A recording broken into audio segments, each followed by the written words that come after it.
దేవుని యొక్క మహాకృపను బట్టి శిలువ ధ్యాన దినములో ఎన్నో రోజులు ఇది 18 రోజులకి దేవదేవుడు మనందరినీ తీసుకుని వచ్చి ఉన్నాడు. అప్పుడే 18 రోజులు గడిచిపోతున్నాయి. ఈ రోజుతో ఈ 18 రోజుల్లో కూడా మనం ఎవరికి దగ్గరగా ఉండాలి? మనం ఎవరికి దగ్గరగా ఉండాలి? దేవునికి దగ్గరగా ఉండాలి. దేవునికి దగ్గరగా ఉండాలి అంటే దేవునికి మనకి మధ్యలో ఏముందని చెప్పుకున్నాం? అడ్డుగా పాపం. యెషయా గ్రంథంలో 1వ అధ్యాయంలో కూడా అదే మాట చెప్తాడు. మీకును నాకును మధ్యలో ఏముంది? మీ పాపములు అడ్డుగా ఉన్నది. అది తెలిసి చేసే ఉండొచ్చు, తెలియక మనము పొరబడుతూ చేసే ఉండొచ్చు. వాటన్నిటినీ కూడా భక్తులైన దావీదు గారు ఏ విధంగానైతే ఒప్పుకుని ఉన్నాడో మనము కూడా ఆయన సన్నిధానం ముందు చేరి ఏకీభవించిన మనందరము కూడా పెదవులతో కాక హృదయపూర్వకముగా దేవదేవుని పాదాల యొద్ద పడి మనం చేస్తున్నటువంటి ఆలోచనలను బట్టి పొరపాటులు, చేస్తున్నటువంటి తలంపులను బట్టి ప్రతి తప్పిదము క్రీస్తునందు మనం ఒప్పుకున్నట్లయితే దేవుడు ఏం చెప్తూ ఉన్నాడు? మీకు నాకు మధ్యలో ఏ అడ్డు ఉండదు. మీరు చేసే ప్రార్థనని అంగీకరిస్తాను, మీకు నేను ఏం చేస్తాను? సహాయం చేస్తాను. నేను మీకు ఎట్లా ఉంటాను? నేనే ఎలా ఉంటాను? నా యందు మీరు ఎట్లా ఉంటారో దేవుని వాక్యం తెలుస్తుంది. బహుగా ఫలిస్తారు. నిలిచి ఉండటం అంటే చెట్టు కింద నుంచోవాలా? ఎక్కడ నుంచోవాలి? అంటు కట్టబడాలి. దేవునిలో మనం అంటు కట్టబడాలి. అంటు కట్టబడటం అంటే పక్కన నుంచోవటం కాదు. దేవుడు ఏం చెప్పాడు? నా యందు నిలిచి అంటే చెట్టు కిందకి వెళ్ళి నుంచోవటం. ఆయనలో అంటు కట్టబడాలి. మనం ఆయనలో అంటు కట్టబడినప్పుడు దేవుని బిడ్డలారా మనము ఏ స్థాయి, ఏ స్థితిలో, ఏ పరిస్థితుల్లో ఉన్నా కూడా దేవుని బిడ్డలారా ఆయన మనల్ని భరిస్తాడు. మనం ఆయన భరించవలసిన అవసరం లేదు. చెట్టు అంటు కడుతున్నాం కదా, అంటు కడతాం. ఇప్పుడు అంటు చెట్టు మీద ఆధారపడి ఉంటుందా? చెట్టు అంటు మీద ఆధారపడి ఉంటుందా? చెట్టుని ఆధారం చేసుకుని అంటూ బతుకుతూ ఉంటుంది. కొమ్మ చెట్టును ఆధారం చేసుకుని బ్రతుకుతుంది. అలాగే మన బ్రతుకులు కూడా దేవదేవుని మనం ఎప్పుడైతే ఆధారం చేసుకుని బ్రతుకుతూ ఉంటామో మన జీవితంలో మన మీద భారం ఉండదు. సమస్తం తానే భరిస్తూ ఉంటుంది. అలాగే దేవుని సన్నిధిలో మన అందరము కూడా మన స్థితి, మన గతి, మన పరిస్థితి ప్రతిదీ కూడా దేవదేవుని యొక్క కూర్చున్నప్పుడు మనకేం రావాలి? జ్ఞాపకం వస్తూ హృదయపూర్వకంగా ఒప్పుకునే వారమే ఉండాలి తప్ప పెదవులతో మాత్రమే కాక దేవదేవుని సన్నిధిలో కూడిన మనందరూ కూడా మనం పరిశీలించుకుంటూ పరీక్షించుకుంటూ దావీదు గారు 51వ కీర్తనలో ఏ విధంగానైతే తాను దేవుని ఎదుట నడిచినటువంటి ప్రతి నడకను ఒప్పుకున్నాడు, మనము కూడా అంటే ఒప్పుకునే వ్యక్తులా ఉండాలని దేవదేవుడు నీ నుండి నా నుండి కోరుకుంటూ ఉన్నాడు. గత దినముందు శనివారం దినముందు మనం ధ్యానం చేశాం. ఏ విషయం గురించి ధ్యానం చేశాము? నా ఎదుట నేను చేసినటువంటి పాపం నా ఎదుటే ఉన్నది. ఏముందంట మనలో? ఏముందమ్మా? గర్వం ఉంది. సాతాను గారు తెచ్చిపెట్టిన లక్షణం. నాశనానికి ముందు గర్వం నడుచును. సాడీ చెప్పే లక్షణం ఉంది. సాడీ చెప్పడం వల్ల ఏమవుతున్నాం? ఎవరు నష్టపోయారమ్మా? అన్నలు చెడు సమాచారం మొత్తం తీసుకుని తండ్రి చెప్తాడు. ఎవరు? యోసేపు గారు. దాని యొక్క పర్యవసానం కూతురు పడవే పడ్డాడు. 2 సాడి అన్నాడు ఒక్కొక్క వ్యక్తి. ఎవరు? దావీదు గారు. తనను నమ్మినటువంటి వ్యక్తులను ఏమైపోయారు? భయంకరమైనటువంటి ఇబ్బందులు ఎదుర్కొనే పరిస్థితి. మరొక లక్షణం ఏంటి అంటే సనుగులు, గొడుగులు. ఏంటంటే మరొక లక్షణం ఏంటి? బైబిల్ గ్రంథంలో ఉంది పాపం. దేవుడు ఏమంటున్నాడు? మీరు సనిగే సనుగుడు, మీరు గొనుగే గొనుగుడు. ఎప్పుడు దేవుడు ఏదో భూమి మీద ఎక్కడొచ్చినా ఎట్లా ఉంటారు కొంతమంది? ఏదో వదిలిపెట్టేసుకుని వచ్చినట్టు, ఏదో పోగొట్టుకున్నట్టు ఏం చేస్తారు? దేవుడు ఒక పక్క నుంచి వారిని పోషిస్తూనే ఉంటాడు. ఇశ్రాయేలుని ఎక్కడ నాపెట్ట దేవుడు తాను చెప్పినటువంటి మాట ప్రకారముగా నడిచినటువంటి వ్యక్తులని తాను మాత్రమే కాదు, తనతో పాటు కొంతమంది వచ్చారంటే ఎవరాళ్ళు? అన్ని జనాంగం. తాను నడవడం, తాను బయలుదేరటమే కాక తనతో పాటు కొంతమంది ఏం చేశారంట? కలిసి బయలుదేరారు. నిజమే. యేసు ప్రభుతో పాటు వచ్చినప్పుడు మనందరం కూడా మనతో పాటు కొన్ని ఏం చేస్తున్నాయి? మనలో ఉండి ఉందా బైబిల్లో ఆ మాట? ఎక్కడుందమ్మా? 13వ అధ్యాయం ఉంటుంది చూడండి. వారితో పాటు మిశ్రమ జనాంగము. చదవడం ఒకసారి. నిర్గమకాండము 13వ అధ్యాయం ఉంటుంది, చూడండి ఒకసారి. వారితో పాటు ఎవరు బయలుదేరారంట? మిశ్రమ జనాంగము. మిశ్రమ జనాంగం బయలుదేరారంట. ఎవరిని బయలుదేరమన్నాడు దేవుడు? ఇశ్రాయేలును బయలుదేరమన్నాడు. 13వ అధ్యాయం చూడండి ఒకసారి. వారు బయలుదేరుతున్నప్పుడు వారితో పాటు మిశ్రమ జనాంగం బయలుదేరారంట. మిశ్రమ జనాంగం బయలుదేరి వారిని ఏం చేశారు? 14వ చూడండి. సరే, ఆ రెఫరెన్స్ చూసిన వాళ్ళు చదవండి. 13వ అధ్యాయం 13వ 14వ అధ్యాయం చూడండి ఒకసారి. ఆ మాట మిశ్రమ జనాంగం బయలుదేరమన్న వాళ్ళు బయలుదేరలేదు, బయలుదేరవద్దు అన్నవాళ్ళు వారితో కూడా కలిసి బయలుదేరారు. వాళ్ళతో పాటు బయలుదేరినప్పుడు ఏమొచ్చింది? ఇక్కడికి సనుగుడు గొనుగుడు, సనుగుడు గొనుగు. అటు మిశ్రమ జనాంగం అంటే ఎవరు? వీళ్ళు అటు క్రైస్తవులు కాదు, ఇటు అన్యులు కాదు. మిశ్రమ జనాంగం కూడా లక్షణం ఏంటి? ప్రతి చిన్న విషయానికి వాళ్ళు ఏమైపోతారు? భయపడిపోతారు. వాళ్ళు భయపడిపోతూ, వాళ్ళు కంగారు పడుతూ, తెలిసి తెలియనటువంటి ఆలోచనలతో ఏర్పాటులో ఉన్న వారిని కూడా ఏం చేస్తారు? ఏర్పాటు ఉన్న వాళ్ళతో కూడా దిగజార్చేస్తారు. వాళ్ళు బయలుదేరుతూ వాళ్ళకి తెలియక భక్తి, వాళ్ళకి అర్థం కాక, వాళ్ళకు మాత్రమే కాదు కానీ వీళ్ళను కూడా, భక్తి జీవితంలో ఉన్న వారిని కూడా, దేవుడి సన్నిధిలో దేవుడు ఏర్పాటు చేసుకున్నటువంటి వ్యక్తులకు కూడా ఏం చేస్తారు? దిగజారి చేస్తారు. నిజమే, దేవుడి సన్నిధిలోనికి మనం వచ్చినప్పుడు, దేవుడి పాదాలతో మనం కూర్చున్నప్పుడు, మన జీవితం మనతో పాటు ఎవరినంటే బిడ్డ రాకూడదు? మనతో పాటు ఎవరినంటే బిడ్డ రాకూడదు? మనతో పాటు దేవుడు ఎవరినైతే వదిలేయమని చెప్పాడు, ఇశ్రాయేలు ప్రజలు ఏం చెప్పాడు దేవుడు? నేను వాళ్ళని విడిపిస్తే నువ్వు వాళ్ళు మళ్ళా ఎంట పెట్టుకొచ్చుకుంటావేంటి?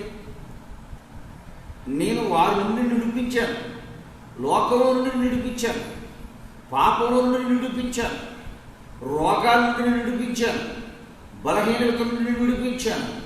నేను నిన్ను తీసుకెళ్ళబో దేశం ఎటువంటిదంటే పాలు తేనెలు ప్రవహించు దేశం. అక్కడ మీరు వేయనటువంటి, నాటనటువంటి పొలంలోనికి మీరేం చేస్తారు? ఆహారాన్ని సమకూర్చుకోవచ్చు. మీరు నాటనటువంటి చెట్లు ఫలాలను మీరు తినొచ్చు. మీరు కట్టనటువంటి ఇళ్లలో మీరు నివాసం ఉండొచ్చు. మీకు ప్రయాస ఉండకూడదు, మీరు కష్టపడకూడదు అని చెప్పి నన్ను నా జనముగా, నా స్వాచ్ఛముగా, నా సొంత బిడ్డలుగా నేను ఎన్నుకొని ఏర్పాటు చేసి మిమ్మల్ని నా బిడ్డగా నేను సిద్ధపరచుకొని తీసుకుని వస్తూ ఉంటే, మీతో పాటు మీరు ఎవరు తెచ్చుకుంటున్నారు? మిశ్రమ జనాంగాన్ని. ఎందుకని మిశ్రమ జనాంగానికి వచ్చారమ్మ వీళ్ళు? అప్పుడు వరకు వాళ్ళతో ఉన్నారు కదా వీళ్ళు, అప్పుడు వరకు వాళ్ళతో నడిచారు కదా వీళ్ళు, అప్పుడు వరకు వాళ్ళతో సాహసం చేశారు కదా. ఎవరాళ్ళు? ఐగుప్తి జనాంగము, మిశ్రమ జనాంగము. ఇష్టానుసారమైనటువంటి ఆలోచనలు, వాళ్ళ హృదయానికి తోసినటువంటి ఆలోచనలు, వాళ్ళ మనసుకు నచ్చినటువంటి ఆలోచనలు ఎవరు చేస్తూ వచ్చారు? ఎందుకని? వారు ఏదైతే దైవంగా పూజించారో, దద్దులని ఏం చేస్తారు? పొంగుని పొంగ చూస్తారు. కప్పను పూజించేవారు, దోమను పూజించేవారు, నైలు నదిని పూజించారు, సూర్యుని పూజించారు. ప్రతి దానికి దేవుడు ఏం చేశాడు? తీర్పు తీర్చి బయటికి తీసుకుని వస్తే ఆ లక్షణాలను మొత్తాన్ని ఎండబెట్టుకుని వచ్చేస్తున్నాం మనం కూడా క్రైస్తవ జీవితంలో, విశ్వాస జీవితంలో. క్రైస్తవం అయితే పిలువబడుతున్నాం. దేవుడు వదిలేయమన్న వాటిని వదిలేయకాటిని ఎంట పెట్టుకొచ్చుకుంటున్నాం, వాటిని ఎంట తెచ్చుకుంటున్నాం. వంట తెచ్చుకున్నప్పుడు ఆటోమేటిక్గా దేవుడు చేసే అద్భుతం మన జీవితంలో, మన కుటుంబంలో, మన బిడ్డల్లో, మన కుటుంబాల్లో కొంచెం లేట్ అవగానే ఏమవుద్దామా? కొంచెం లేట్ అవగానే ఏమవుద్ది? సరే, మిమ్మల్ని రెఫరెన్స్ ఆలోచనలోనే ఉన్నారు. రెఫరెన్స్ ఆలోచన బయటకు వచ్చేయండి. రెఫరెన్స్ ఆలోచన నుంచి బయటకు వచ్చేయండి. మేము రెఫరెన్స్ తర్వాత చూపిస్తాను. 15వ అధ్యాయం ఉంటుంది, మర్చిపోయాను. 15వ అధ్యాయంలో ఉండి సనుగుతారు, గొడుగుతారు. ఎందుకంటే వాళ్ళలో కూడా మిశ్రమ జనాంగం ఉంటారు కనుక నేను రెఫరెన్స్ మీకు కింద పొరపాటు చెప్పాను. దేవుడు బయటికి తీసుకుని వచ్చేసిన తర్వాత ఎర్ర సముద్రం దాటిన తర్వాత మాకు ఆహారం లేదని చెప్పి వీళ్ళను వాళ్ళు రెచ్చగొడితే వాళ్ళు రెచ్చిపోతారు, వీళ్ళను వాళ్ళు రెచ్చగొడతారు.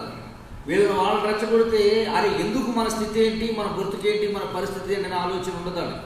ఉండక ఏం చేస్తారు వీళ్ళు, వెంటనే రెచ్చిపోయి దేవుడి మీద మోషే మీద ఏం చేస్తారు, సణుగుతారు, గొణుగుతారు. మనందరి జీవితాల్లో కూడా మనందరి బ్రతుకుల్లో కూడా దేవుడు కోరుకుంటూ ఉన్నాడు.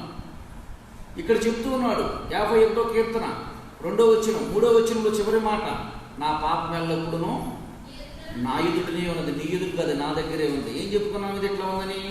అటెండెన్స్ రిజిస్టర్లో పేరు పిలవగానే ఏం చెప్తారు, ఎస్ సార్ ప్రొజెక్ట్ సార్ నేను ఇక్కడే ఉన్నాను, నేను ఇక్కడే ఉన్నాను అని చెప్పినట్లు ఈయన ఏం చెప్తుంది ఇక్కడ, నా పాపం ఎల్లప్పుడూ నా ఎదుటనే ఉన్నది. మన 4వ వచనం చూసుకుందాం ఇవాళ.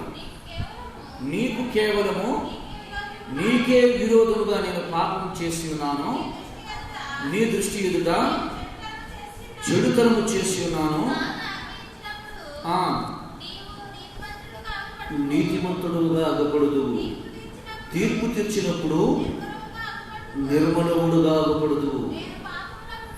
4వ వచనం వరకే అండి చదవమన్నాను నేను, 4వ వచనం వరకే చదవమంది. 4వ వచనము మొదటి భాగం,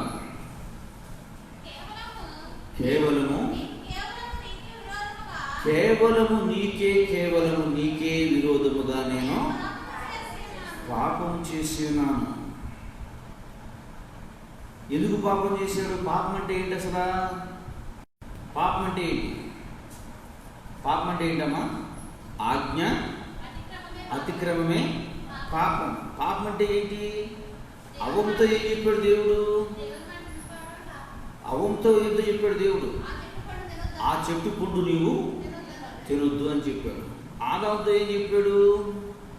నీ భర్తను నీవు, నీ భార్య నిన్ను సహకారిగా ఇచ్చాను తప్ప నీ భర్తని నేను ఇచ్చాను, నేను నీ భార్య నీకు దేనికి ఇచ్చాను? నేను ఆమెకు నువ్వు లోబడి ఉంటానికి కాదు. ఇల్లు పెత్తనం మొత్తం, ఇంట్లో చేయవలసిన గైడ్లెన్స్ మొత్తం ఎవరి హ్యాండ్ ఉండాలి? తాళం చేతులు ఎవరి దగ్గర ఉండాలి? తాళం చేతులు ఎవరి దగ్గర ఉండాలమ్మా? దేవుని వాక్య ప్రకారం తాళం చేతులు ఎవరి దగ్గర ఉండాలి? అంటే స్త్రీ తక్కువగా ఉందా? కాదు, ఏమాత్రము కాదు. ఎందుకంటే స్త్రీలు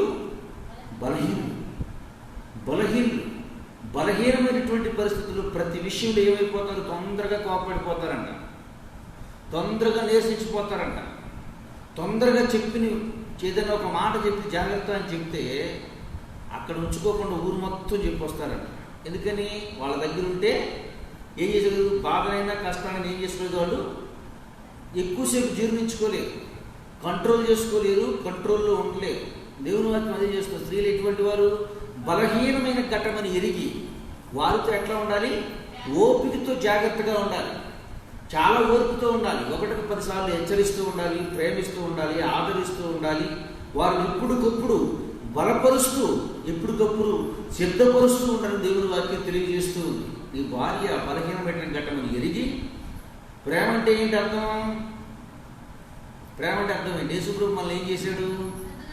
ప్రేమించాడు. ప్రేమించినటువంటి వ్యక్తి ఏం చేశాడు? యేసుప్రభు మనకు చేశాడా? మనం యేసుప్రభుకు చేశాము. మనం ప్రార్థన రావటం యేసుప్రభు ఏదో ఉద్ధరిస్తానికి వచ్చామనుకుంటున్నాం. నిజం ప్రార్థనకు వస్తున్నాం, మనము మన అవసరతలు చెప్పుకోవడానికి వస్తున్నాం. ప్రార్థనకు రావడానికి, మన అక్కర్లు చెప్పుకోవడానికి, మన బలహీనతల నుంచి దేవుడు మమ్మల్ని విడిపించాలని, మన ఉన్నటువంటి ఆర్థిక సమస్యలు, అనారోగ్య సమస్యలు, బలహీనతలు, విశ్వాస జీవితంలో ముందుకు కొనసాగాలి అని దేవుడు చెప్పుకోవడానికి వస్తున్నాం. పరలోకంలో ఎక్కడ రావటం ఆయనకి తేలిగ్గానే ఉంది. ఇంట్లో నుంచి బయటకు రావటం మనకేమవుతుంది? బహు కష్టతరమైనటువంటి పని అవుతూ ఉంది. బహు కష్టతరమైన, ఎంత కష్టతరమైన పని అవుతూ ఉందంటే ఇక్కడ విషయాన్ని మనం చాలా జాగ్రత్తగా గమనించగలిగినట్లయితే దేవుడు ఈజీగానే రెడీగానే ఉంటున్నాడు, కానీ మనిషే తీసుకోవటానికి ఇబ్బంది పడుతూ ఉన్నాడు. దేవుడు ఎప్పుడూ మనల్ని ప్రేమిస్తూనే ఉన్నాడు.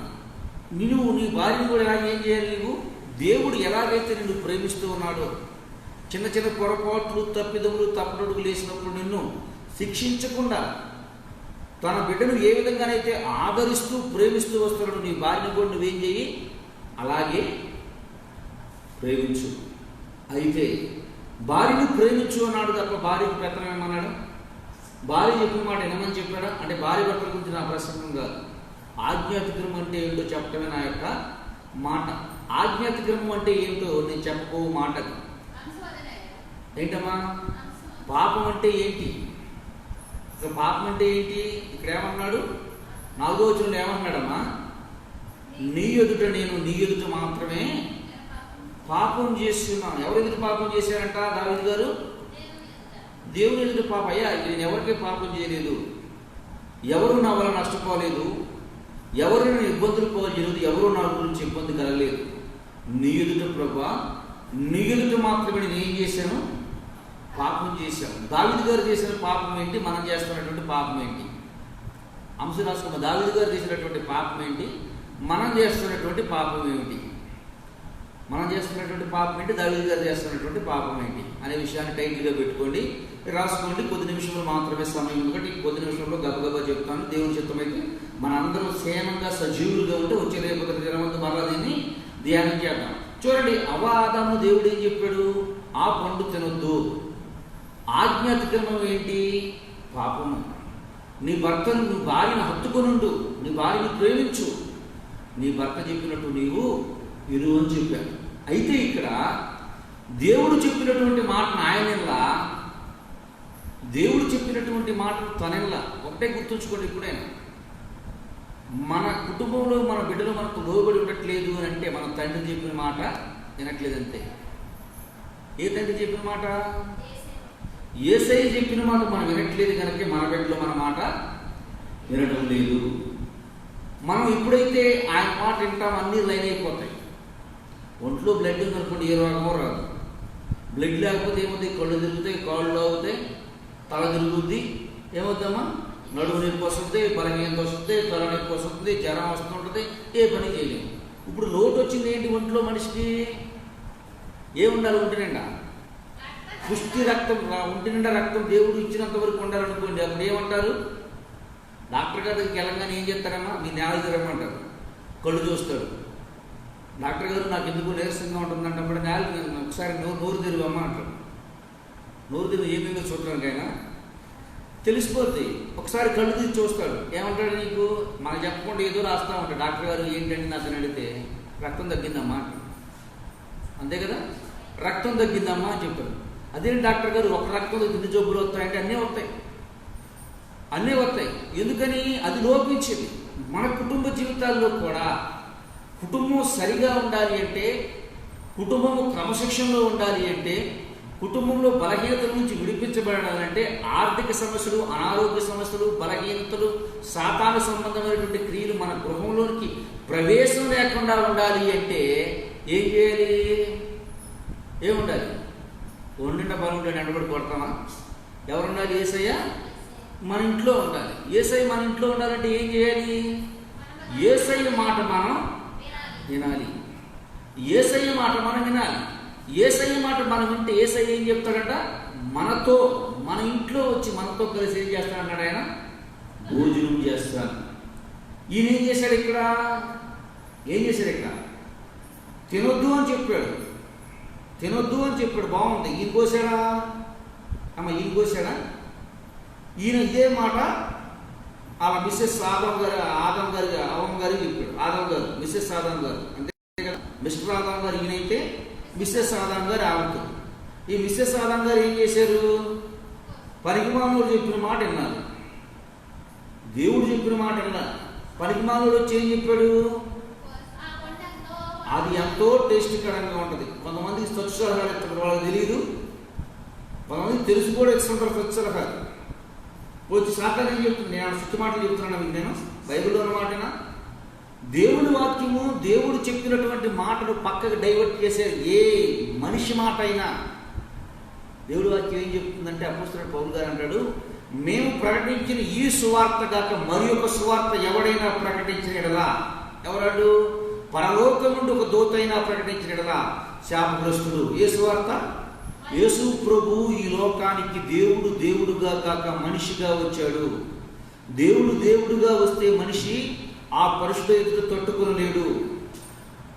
అందుకే దేవదేవుడు మనిషిగా ఈ భూలోకానికి వచ్చి మనందరి కొరకు తన ప్రాణాన్ని పెట్టి చనిపోయి తిరిగి లేచి తన నామమందు విశ్వాసం ఉంచు వారందరినీ కూడా సిద్ధపరిచి మరలా తండ్రి వద్దకు వెళ్ళినటువంటి దేవదేవుడు ఈ భూలోకానికి మరలా రాబోతున్నాడు. వచ్చిన ప్రతి మనిషిని ఆయన యందు విశ్వాసం ఉంచు వారిని అందరినీ కూడా తండ్రి యొద్దకు చేర్చును.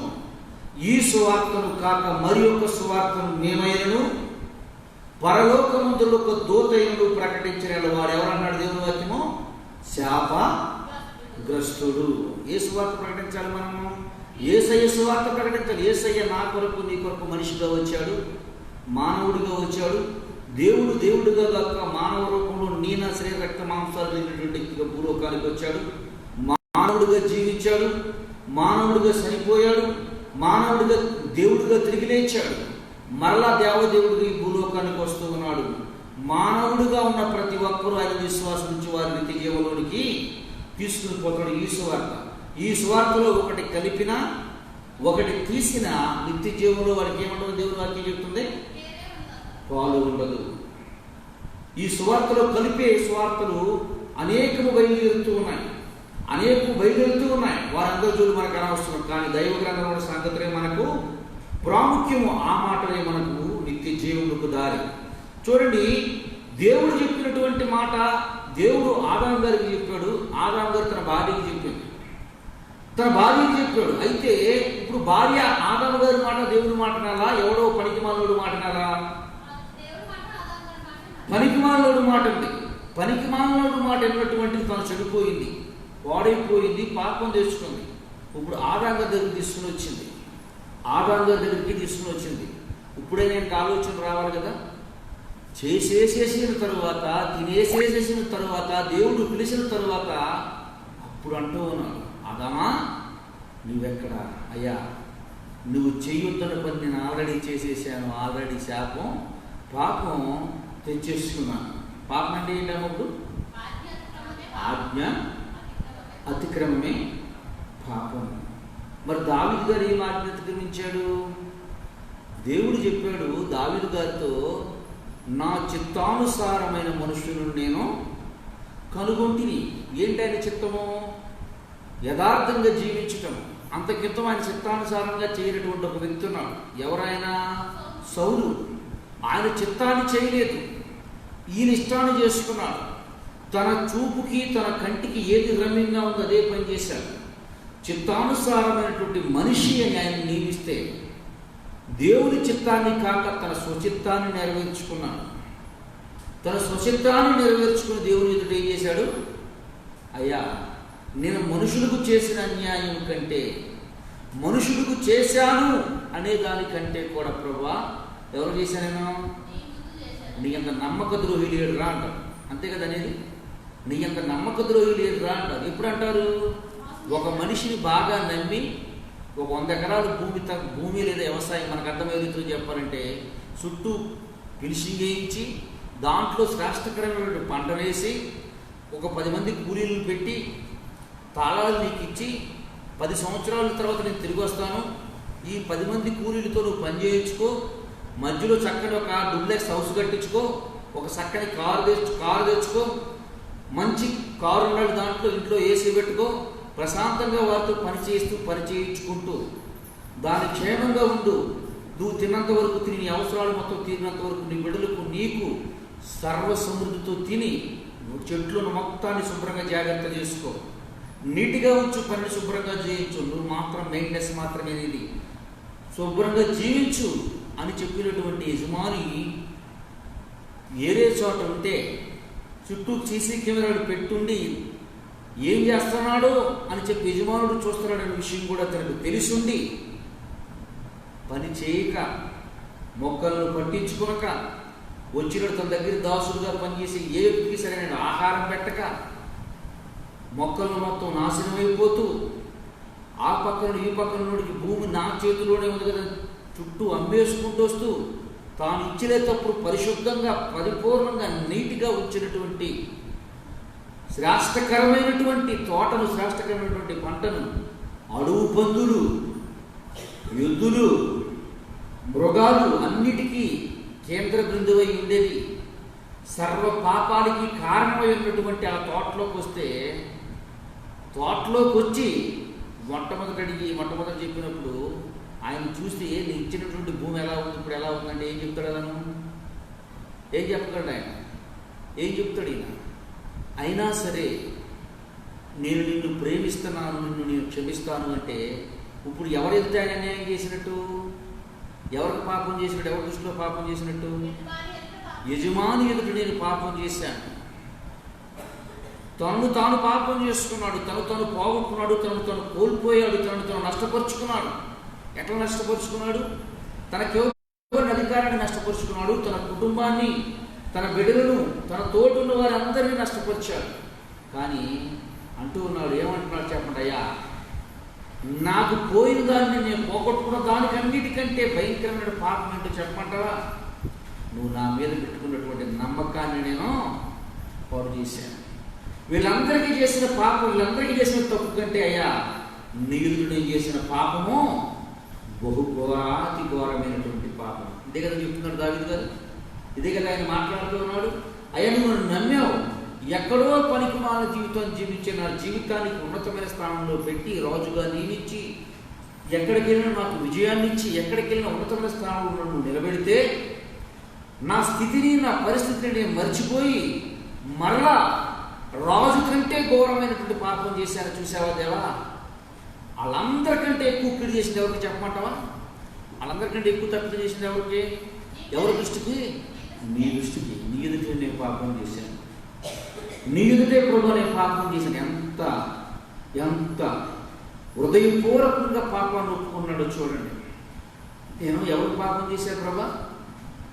ఉరియాకు పాపం చేయలేదు, బెసబా విషయంలో పాపం చేయలేదు, వాళ్ళందరికీ చేసిన పాపం తక్కువగానే ప్రభా అయ్యా నువ్వు నా మీద పెట్టుకున్నావే నమ్మకం, నన్ను ఇచ్చావు, నాకు ఇచ్చావు స్థానం, నన్ను నియమించావు, నువ్వు నన్ను ఉపయోగమైనటువంటి వ్యక్తిగా, ప్రయోజనకరమైన వ్యక్తిగా నన్ను నియమించావే అయ్యా. వీళ్ళందరికంటే ఎక్కువ నీ దృష్టికి నేనేం చేశాను?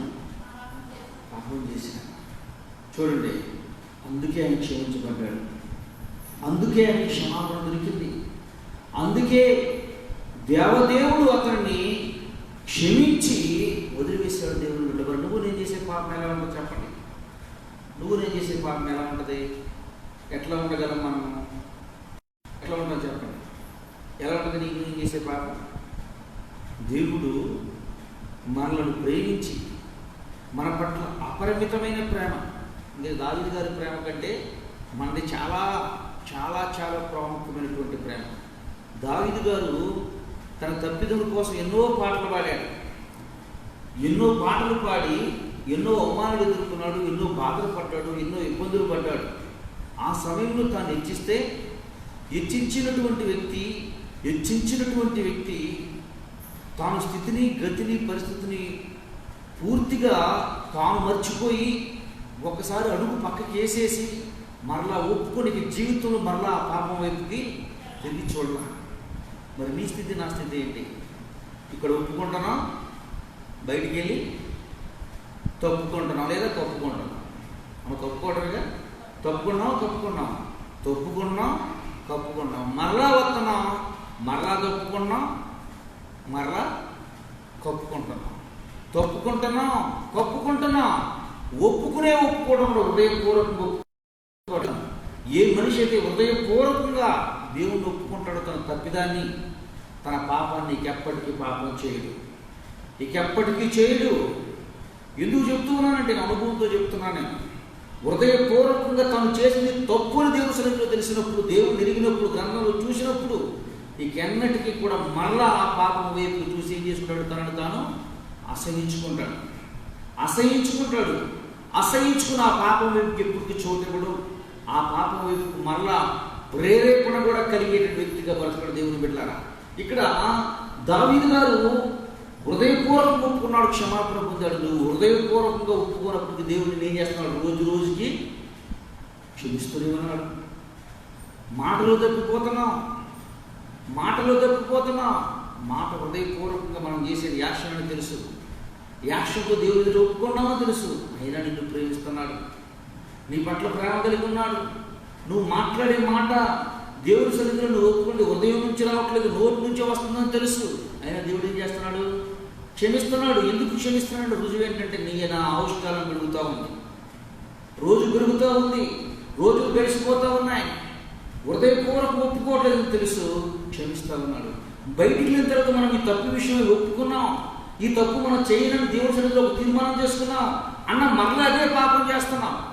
అదే ఇష్టానుసారంగా నోరు కానీ, చూపు కానీ, ప్రవర్తన కానీ పూర్తిగా దేవునికి విరోధంగా చేస్తా ఉన్నాం. అయినా దేవుడు మరలా వచ్చి మరలా యాక్షన్ చేస్తున్నాడు. ఆ యాక్షన్ మరలా యాక్సెప్ట్ చేస్తున్నాడు, మరలా అంగీకరిస్తున్నాడు, మరలా ఒప్పుకున్నాడు. చూడండి ఎంత ధన్యులు మనం. ఇంకా పాపం చేయడానికి అవకాశం ఇస్తున్నాడు. అంతేనా అమ్మా? ఇంతేనా? ఇంకా పాపం చేయడానికి అవకాశం ఇస్తున్నాం. ఎప్పుడన్నా అన్నారా? ఎప్పుడన్నా అనగలుగుతున్నామా? అయ్యా ప్రభువా, ప్రభువా నీ ఎదుటి ప్రభు మేము పాపం చేస్తున్నాం అయ్యా.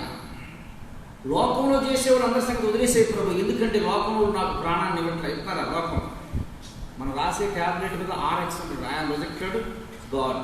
నేను రిజెక్ట్ చేసేసాను, నేను వైద్యం చేస్తున్నా, అది నా యొక్క స్వాధీనం లేదు. నీ వైద్యానికి నువ్వు స్వస్థపడతావు, బాగుపడతావు, నా వల్ల కాదు, కానీ నా ప్రయత్నం నేను చేస్తున్నాను అంటాడు. మెడిసిన్ రాసేద్దాం, నా మెడిసిన్ నేను రాస్తా అన్నాను, ఇక నా వల్ల అయితే ఏమీ కాదు, కానీ ఈ ముందు వల్ల తగ్గింది ఇది దేవుడి వల్ల మాత్రమే ఉన్నదని RX ఉంటుంది. మీకు కావాల్సిన మెడిసిన్ ఎక్కడైనా తీసుకోండి, దాని మీద రాయబడి.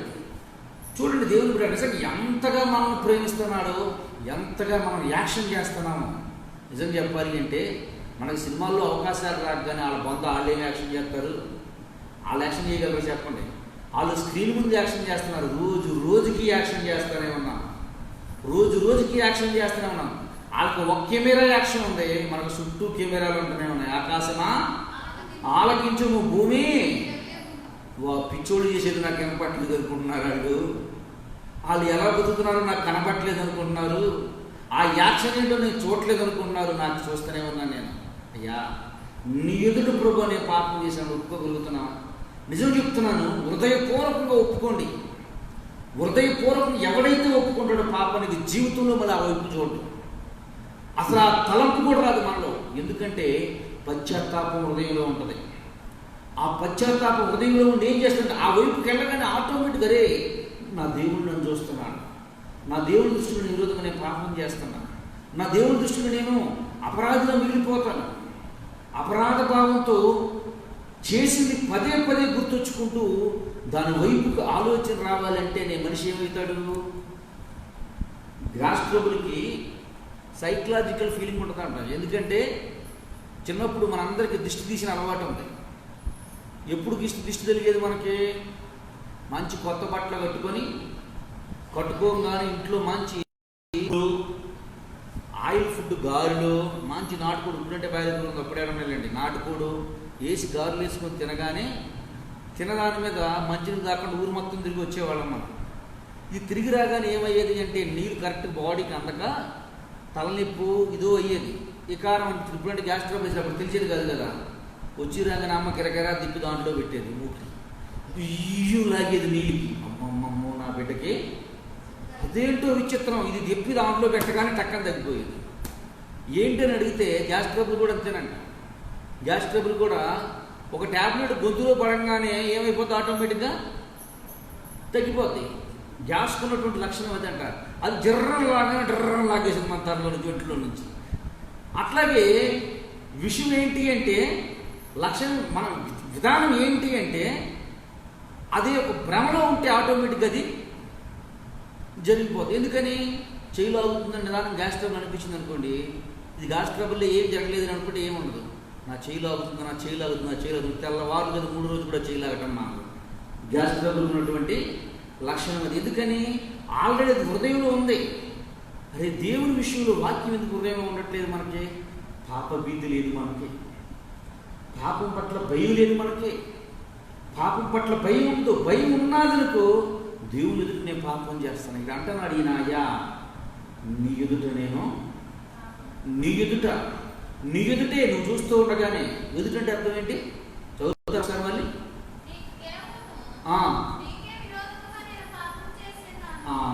నీ ఎదుటే నేను పాపం చేశాను. నువ్వు చూస్తూ ఉన్నావు తెలుసు నాకు, నువ్వు చూస్తూ ఉన్నావు. ఎందుకంటే ఆకాశమా ఆలకించము, భూమి శమీకము, చెరుకు చేయి పిల్లల్ని పెంచిన వారిని పెద్ద చేసింది.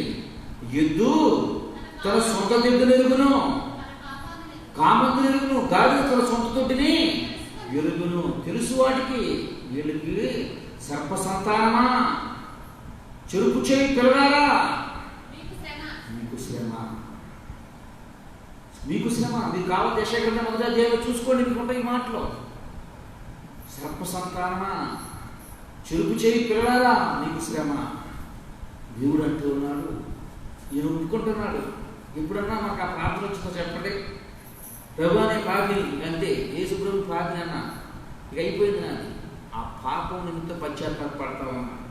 మన జీవితంలో, మన బ్రతుకుల్లో కూడా, మన జీవితంలో కూడా మనం హృదయపూర్వకంగా ఒప్పుకునే వ్యక్తుల్లో ఉండాలి. హృదయపూర్వకంగా ఎప్పుడైతే ఒప్పుకుంటామో, ఎప్పుడు ఒప్పుకుంటాం హృదయపూర్వకంగా? దేవుడు చూస్తూ ఉన్నాడని. దావీదు గారు అంటున్నారు, నువ్వు చూస్తున్నాడు కానీ నేను తప్పుదం చేశానయ్యా. నువ్వు నా మీద నమ్మకం పెట్టుకొని, నువ్వు నన్ను నమ్మి, నువ్వు నన్ను ప్రేమించి, నన్ను ఆ స్థాయి నుండి ఈ స్థానం వరకు నన్ను నియమిస్తే నీ ఎదురు నేను పాపం చేశాను ప్రభా. బెర్షెబా నాకు గుర్తు రావట్లేదయ్యా, బెర్షెబా విషయం నేను పాపం చేశానని. ఎందుకంటే బెర్షెబా నాకు సహాయం చేయలేదు, ఆ స్థాయి నుండి ఈ స్థాయికి నన్ను తీసుకురాలేదు. అయ్యా ఉరియా గురించి నేను పాపం చేశానని ఫీల్ అవ్వట్లేదు. ఉరియా విషయంలో నేను పాపం చేశాను, పాప భీతి నాకు కలగట్లేదు. వీళ్ళందరికంటే ఎక్కువ నిన్ను మోసం చేశా ప్రభా, వాళ్ళందరికంటే ఎక్కువ ప్రభు నిన్ను మోసం చేశానయ్యా, ఎందుకంటే నీవు నన్ను నమ్మావు. చెప్పగలమా ఈ ప్రార్థన మనం? ప్రభు రోజు యాక్షన్ చేస్తున్నాను నీ దగ్గరికి వచ్చి, డైలీ నిన్ను యాక్షన్ చేసి, యాక్షన్తో తండ్రి నిన్ను మెప్పిస్తానయ్యా. నిజం చెప్పండి, మనం చేసేది యాక్షనే కదా? చెప్పండి, యాక్షనే కదా? ఎవరు తలలో ఒకట్లా అంటే రియల్ చెప్తున్నారా? ఏం చేస్తున్నాం మనం రోజు డైలీ ఆయన దగ్గర? ప్రభువా నేను పాపిని అయ్యా, నేను ఈ దృష్టిలో తప్పిదం చేయనయ్యా. మందిరంలో ఉన్నంతసేపు అది మనం మందిరం దాటగాని సాతానుతో ఎడాకులు తీసుకోమంటే మాటకి మనకి ఎడాకులు తీసేసుకున్నాం. అయిపోయింది. దేవుని సన్నిధిలోకి వెళ్ళా, ఒప్పుకున్నాం, చెప్పేసుకున్నాం. ఇంకో మాటలో ఎట్లా వస్తుందంటే, చిన్నపిల్లలు డాక్టర్ దగ్గరికి తీసుకెళ్ళామనుకోండి, ఇంజక్షన్ చేయడానికి ముందు ఏం చేస్తాడు? తవ్వుని కేకేస్తాడు. తల్లికి తండ్రికి రోగం తగ్గాలని ఉంటుంది, ఇంజక్షన్ చేయకూడదని ఉంటుంది. ఉండదా? మా పిల్లల విషయంలో నాకు అట్లే ఉంటుంది. ఆడు తగిలే నొప్పి కంటే వీడు తల్లి లేదా తండ్రి తన గుండెలో పొడుచుకున్న దానికంటే ఎక్కువగా ఫీల్ అవుతారు. ఆడు ఏడుస్తుంటే, నేను చెప్తున్నా, మా పిల్లలు ఏడుస్తుంటే నేను ఏడ్చేవాడు. ఇప్పటికీ మా చిన్న అమ్మాయిని తీసుకెళ్ళి ఇంజక్షన్ చెప్తానంటే నాకేమవుతుంది నాన్న అంటారు, కానీ నేనేమవుతానంటే నాకు ఏదో బాధ.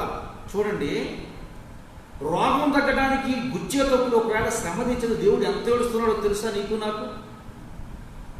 ఎఫ్రాయిమా నా ముద్దు బిడ్డ, నిన్ను తలంచుకున్నప్పుడు నా కడుపులో వేదన కలుగుతున్నాడు అమ్మ దేవుడు.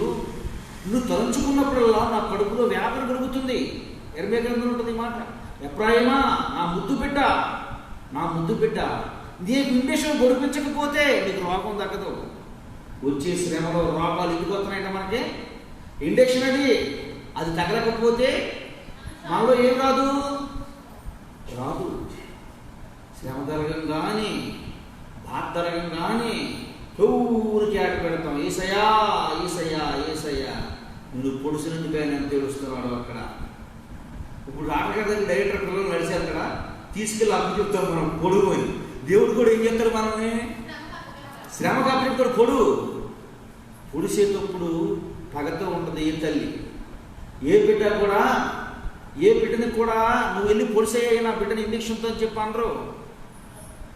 నా బిడ్డ కలుషం పోవాలంటే, శరీరంలో సంతోషంగా ఆడుకోవాలంటే, ఆనందంతో ఇంటికి రాగానే నానాని పిలవాలి అంటే, లేచి యాక్టివ్నెస్గా ఉండాలి అంటే, నా బిడ్డకి ఏం పడగలరు? ఇప్పుడు ఇంజక్షన్ జరగాలి, ఇంజక్షన్ పొడవాలి, ఇంజక్షన్ కలగాలి. ఇంజక్షన్ పొడిస్తే మాత్రమే ఏమొస్తుంది? కొన్నిసార్లు దేవుని బిడ్డలారా, మనందరి బ్రతుకుల్లో కూడా చిన్న ఇంజక్షన్లో పడతా ఉంటాయి తప్ప దేవుడు ఇప్పుడు చేయి వదిలిపెట్టువాడు కాదు. నీ ఎంటే ఉంటాడు, తీసుకెళ్ళి నాకు చెప్తాడు. తెలుసా ఆ విషయం మనకి? ఇంకా యాక్షన్ చేద్దామా? ఇంకా డ్రామాలు చేద్దామా? వాళ్ళని వదిలిపెడితే మనం ఇంకా ఎక్కువగా యాక్షన్ చేస్తామేమో. కానీ హృదయపూర్వకంగా ఒప్పుకుందాం దేవుని యొక్క మన పాపాన్ని. యాక్షన్ చేసే వ్యక్తుల్లో బ్రతకొద్దు. డ్రామాలు అసలు మన దగ్గర హృదయపూర్వకంగా యేసయ్యా అయ్యా నేను ఈ తప్పిదం చేయను. ఏ తీర్మానాన్ని అయితే తీసుకున్నామో, ఏ తీర్మానాన్ని అయితే కలిగి ఉన్నామో, ఆ తీర్మానాన్ని కట్టుబడి దేవుని ఎదుట, ప్రభువా తండ్రి నిజంగా నీవు తప్ప నాకెవరో సాయం చేసేవాడు లేరయ్యా, నీ ద్వారా తప్ప తండ్రి ఎవరి ద్వారా సహాయం వచ్చినా ఆ సహాయానికి రుణస్తుడు ప్రభా. అయ్యా అప్పుడు వరకు నీకు ఎదుట మాత్రమే నేను ఏం చేశా? పాపం చేశా. దావీదు గారు చూడమ్మా ఎంతగా పశ్చాత్తాపడుతున్నాడంటే, ఎంతగా పశ్చాత్తాపడుతున్నాడు అంటే నీ ఎదుట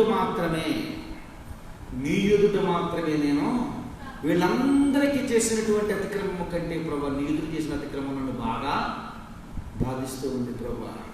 నిజంగా మనం అందరం కూడా అట్టి హృదయపూర్వకంగా ఎవరైతే ఒప్పుకుంటాం మీకు ఎప్పటికీ అటువంటి తప్పిదము అటువంటి పాపముకి చోటు ఇవ్వనటువంటి వ్యక్తులుగా బ్రతుకుదాం. ఆ సన్నిధిలో కూడా మనందరం కూడా దేవుడికి దగ్గర అవడానికి మనం ఇష్టపడుతూ ఉన్నాము కనుక ఏ విషయాల్లో దేవుని ఎదుట్లో మనం తప్పుకున్నది హృదయపూర్వకంగా ఒప్పుకుని తప్పుకుని క్రీస్తుకు సాక్షిగా సాక్షాత్తంగా ఆ దృష్టికి ఇష్టమైన బిడ్డగా ఉండేటట్టు దేవదేవుడు మన ఆయన కృపలో నడిపించి ముందు కొనసాగు దయచేయుగాక. ఆమేన్.